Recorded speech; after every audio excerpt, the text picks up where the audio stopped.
Welcome back. House Democrats could be prepared to take their impeachment inquiry public in the next few weeks, and this comes after roughly a dozen Republican lawmakers marched into a closed-door deposition yesterday during Deputy Assistant of Defense Secretary Laura Cooper's testimony. The GOP has expressed frustration with the closed, for now, process, but more than a dozen Republican lawmakers who stormed into that room already had access to the session and could have been in there taking part in the first place. I'm pleased now to be joined by Texas Republican Congressman Jody Arrington. Good morning, Congressman. Thank you so much. Thank you so much for being here. What do you think about yesterday? Would you have done that? Did it accomplish anything for the American people? Well, I was meeting with Ambassador Lighthizer trying to figure out how we could get Democrats to tee up the USMCA, get a good trade deal for the American people, and 170,000 new jobs to this great country. But I think my colleagues were just trying to call attention, Poppy, to the fact that this process has been purely political. It lacks the credibility and integrity of a real, legitimate impeachment process. Help me. And until that, yeah. Help. Well, would you have done it? Yeah. Just to that first question, you would have joined them if you could have?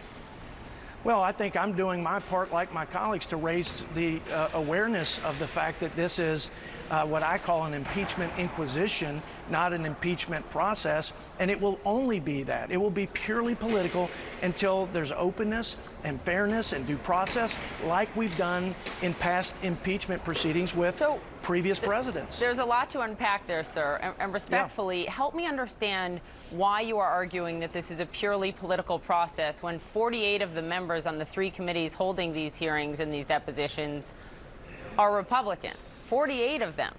And by the way, some of those Republicans that walked into the room yesterday, stormed in, they could have been in there anyways, asking questions. There's a lot of points to that, Poppy. I think from the outset, Democrats have been trying to impeach the president from day one, number one. Number two, this reeks of a similar scenario to the collusion hoax, which I believe it was a completely trumped up political deal.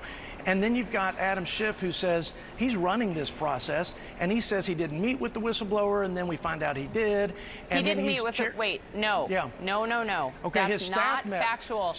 Okay, the whistleblower reached out, Congressman, to the staff of the Intel Committee, which is totally normal, said, I have a concern, what's the process? And they were pointed to the IGIC as the way to do it, Congressman. So let's just stick to the facts here, sir. I will. Let's stick to the, let's stick to the facts here, but you weren't answering my first question, which is how is this political if Republicans are able to do questioning in these sessions? I mean, I remember, sir, not that long ago, 2015, during the Select Committee on Benghazi, when Republican Congressman Trey Gowdy made this argument. Listen. I can just tell you that of the 50-some-odd interviews we have done thus far, the vast majority of them have been private, and you don't see the bickering among the members of Congress in private interviews. The private ones always produce better results. Was he wrong then? I don't even know the context of that. I wasn't in Congress at the time.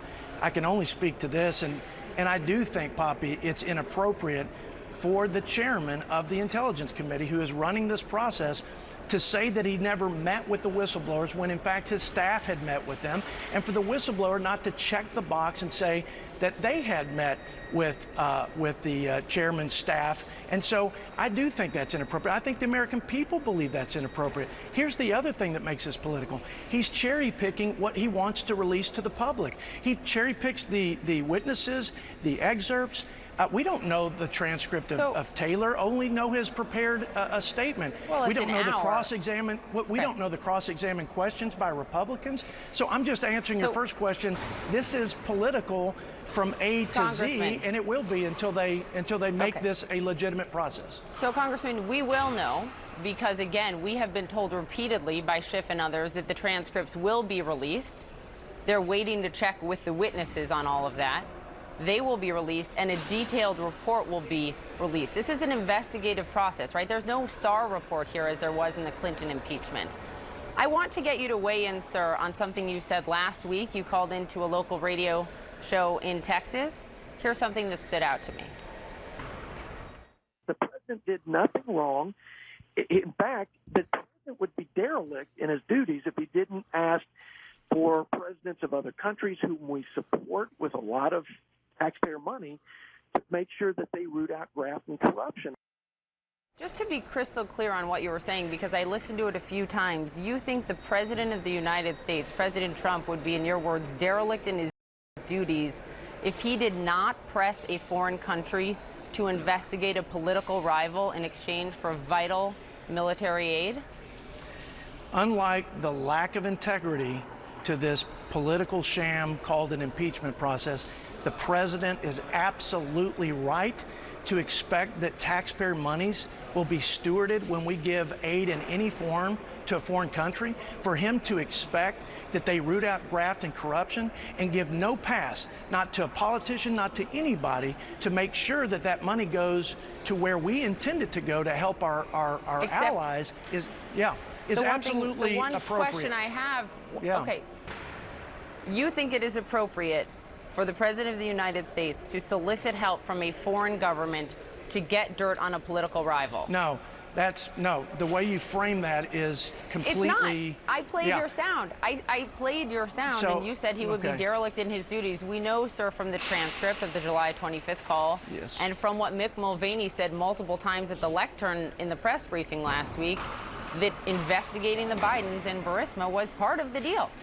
And Bill Taylor's testimony. So, Poppy, unlike the secondhand cherry-picked leaks from Adam Schiff, we have the direct conversation between the President of the United States and President Zelensky. And there was no, and there's no quid pro quo.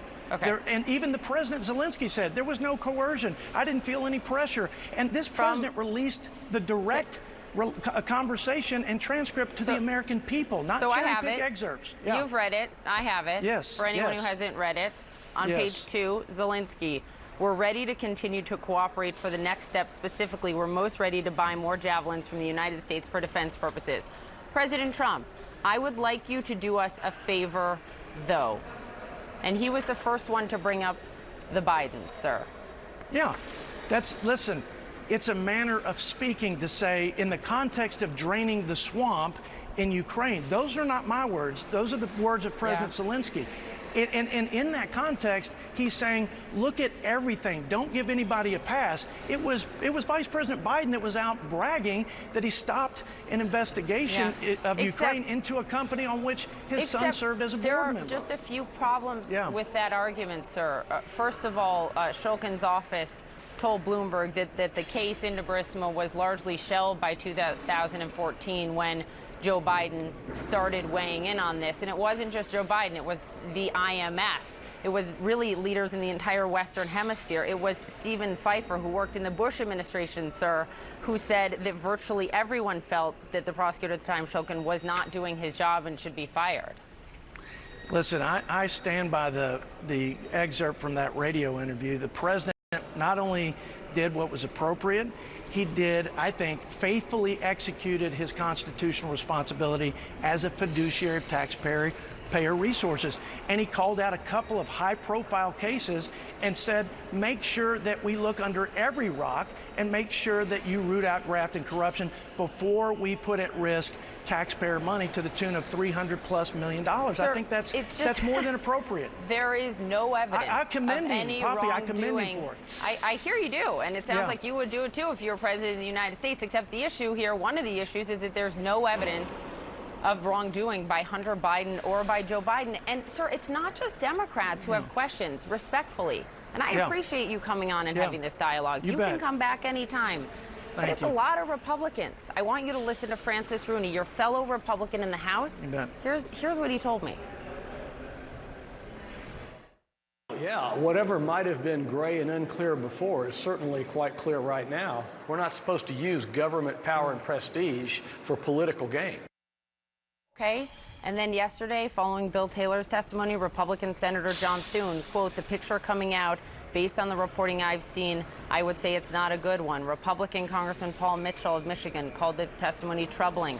Republican Senator Susan Collins called it, quote, an important piece of evidence, sir. It's not just Democrats that have questions.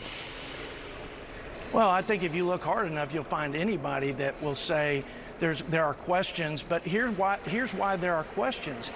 It's because we don't have all the facts, that we don't have any visibility into the line of questions other than what Adam Schiff decides to release. And I think it's incredibly suspect that he's cherry picking these things. Let's bring it into the sunshine. Let's take a vote, put members on record, and then let's have this process that's fair, that allows both sides to call their witnesses, cross-examine, and let's give the president an opportunity to defend himself. Maybe he can't face his accusers on the whistleblowers, but he can face the accusations and explain them. But in terms of the direct conversation in the transcript, there is no evidence of quid pro quo, and President Zelensky corroborated that and said, I wasn't pressured in any respect. Congressman, I'll let the American people reread the transcript and make up their mind and re-listen to Mulvaney's remarks in the press conference and make up their mind. Again, the Democrats said they will release the transcripts. If this moves to a trial in the Senate, the president, his team will have ample opportunity to do what you just laid out. And I think that's the right way to do it. That is how the process works. Congresswoman Jody Arrington. I agree, Poppy. Thank you. Please come back soon. Good to be with you. You bet. Okay. We're moments away from the opening bell.